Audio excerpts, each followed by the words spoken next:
Hey, I'm Mrs. Trouble, and today I'm here to share with you a few little tips I've learned along the way. Especially being a woman in this firearm industry, there are certain little things that are specific to us ladies out there. So, I'm going to speak to the ladies for just a moment, and guys, if you're listening, definitely stay tuned because you may be able to help a lady that's in your life, and you may learn a thing or two along the way as well.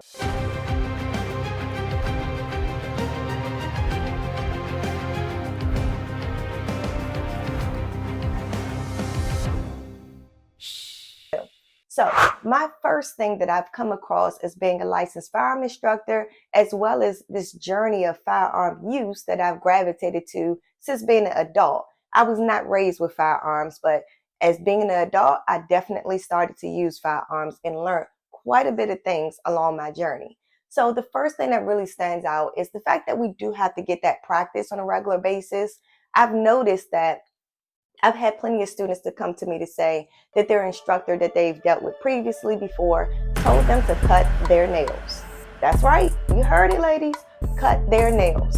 Guys, I'm sorry you may not be able to relate to this, but we spend quite a bit of time in a nail salon. We spend a lot of time and a lot of money on getting these nails done. Okay, and there's so many other little cheat sheets we have out there, but we're not going to release our secrets. Okay, ladies, what I'm going to say though, if you have long nails, please don't let anyone convince you to cut your nails. What I'm going to say to you is you need to practice. You need to get regular, familiar practice that's going to allow you to deal with those shooting the gun and holding the gun with those long nails, if that's what you normally do. So make no mistake, I'm not speaking to the ladies. I'm not speaking about those situations in which you may only put long nails on when you're doing a special event. I'm speaking of those ladies who, on a day-to-day basis, they are typing with long nails, they're putting contacts on with long nails, they are wiping their own tail with long nails, okay? If you are a lady that you fit in that category, I will tell you to at least try to learn how to use the gun with the same length nail that you normally have. Because honestly, let's be real with it. If it came down to it and you had a firearm that was your own firearm, and you had an emergency situation, you happen to have long nails, you need to know how to use it. So it's no point of you cutting your nails just so you can learn how to use the gun. It makes more sense practically for you to learn how to use the gun with the longer nails that you're going to normally have, okay? So that's my tip number one. Tip number two is, okay, this gun industry got it down pat. They figured out how to appeal to you and I, okay? When I tell you, you go into that gun store and you see that rose gold gun, oh my gosh, it's so beautiful. You see that Tiffany blue gun and purple. Oh, purple, don't get me started on my purple now. When it comes to those colored guns, I'm telling you, they did a great job at marketing for you and I. But don't get caught up in that, okay? Try to just, look past that and think about what's the use of it. And does it fit good in your hand? Is the price right? All these type of things, okay? So don't get caught up on just how pretty the gun looks. Now, of course, once you've made your first or second purchase, go for it. I would say get the most beautiful guns out there that you can possibly get. Build up your collection of firearms that you love and they're so beautiful, okay? But not that first purchase. That first purchase needs to be practical, okay? Now, when it comes to our hand size, lots of times ladies come to me and say, I need to get a gun that's small because I have small hands. That's, somewhat of a truth, okay?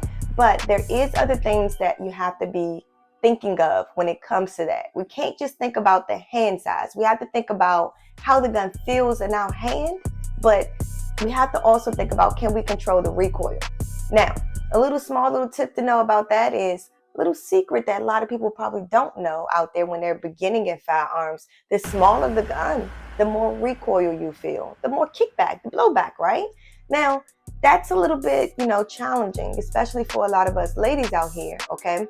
Now, when it comes to that, you need to find a nice balance because the longer the barrel, the easier it is for you to control the recoil. But we tend to need something a little smaller so we can be able to conceal it. So you do have to find a nice balance. Don't get caught up on, oh, this was really small, this was just for me. Because trust me, there's some tiny guns out there that's just terrible to shoot, okay? Now, my next tip for you is don't let someone else pick out that gun for you.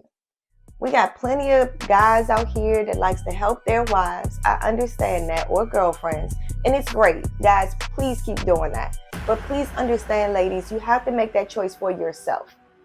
When it comes down to it, sure, your husband might be, military or police or whatever other kind of security and things like that, but they are not the ones that pick that firearm for you. Only you can do that. And the reason why is because, guys, while you're doing a great job out there supporting your wives and your girlfriends and things, I get it. You're doing a great job. Please keep it up.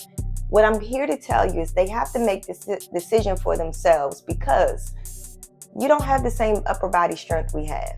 You don't have the same hand size we have. You don't have the same, understanding of and knowledge and use of firearms that we may have. So that's why, ladies, you need to make your choice for yourself.